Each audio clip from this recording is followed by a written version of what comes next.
Glaucon gets so excited in this image, he says, take me out there, take me every step of the way, show me the idea of the good.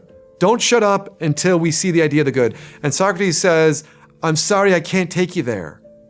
In fact, I've never been there. I don't know what it's like, but I know it exists. That's philosophy. You've got to make the journey yourself. Socrates next gives us the image of the allegory of the cave. Let's imagine for a moment that this is a cave. And Socrates says, imagine there were people sitting in the cave, chained to the ground, looking at the wall at the bottom of the cave. And then he suggests that there's some path up the cave, and there are more people up here, and they're holding things, like an apple maybe.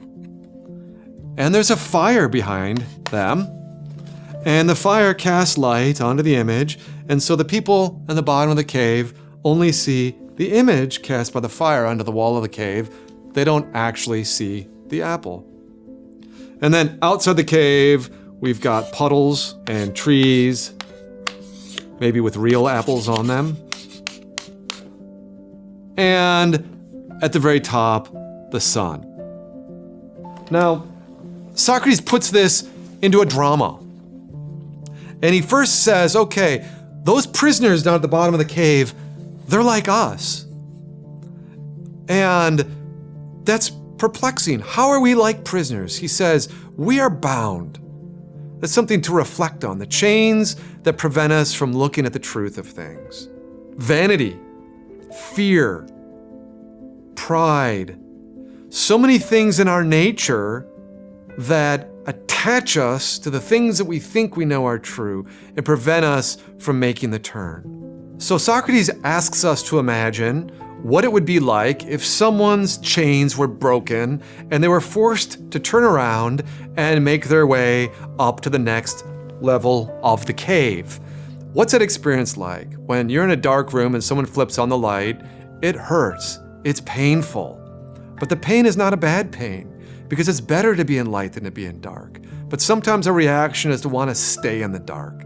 Socrates beautifully describes education as a breaking of the chains and a turning of the soul. That's a language you use. All education is turning. It's not putting knowledge into a brain that's not there. It's turning the interior of the soul so it can see correctly.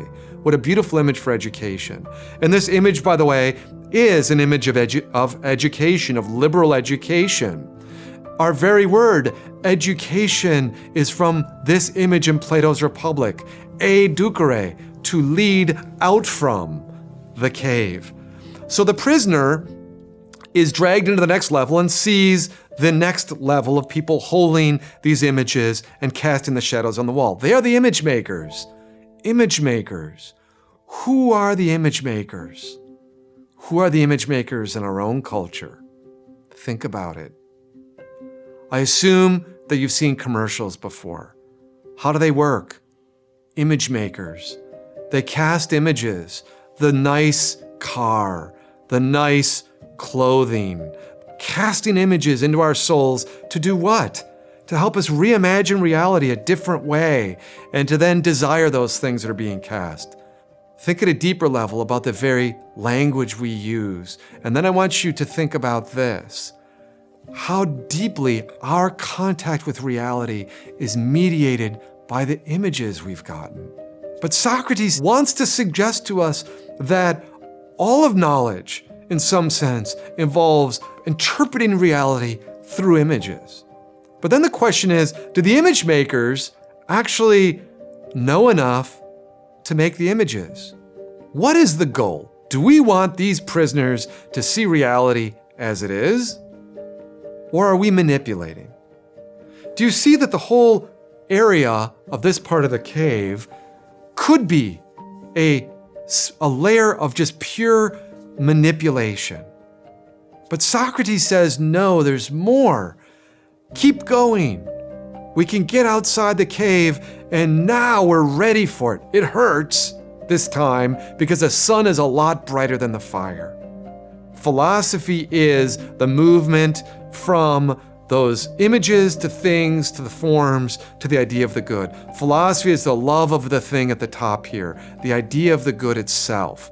And Socrates tells us about the break in the chains. He says, imagine if the philosopher were to go back in to the cave and tell the prisoners, hey, you guys would not believe what I just saw. What do you think the prisoners do?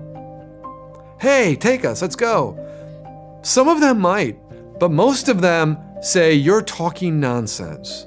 Stop undermining our beliefs about these images on the wall. And this is Socrates' account. When the prisoner who'd been released keeps telling them they threaten to kill him. Wow. Threaten to kill him. In other words, the cave is like the city of Athens. The cave is like any city. All political regimes are somewhat cave-like. All of us are prisoners in some sense. All of us see images, and we want to make that journey. How do we make it? That's philosophy. You've got to make the journey yourself.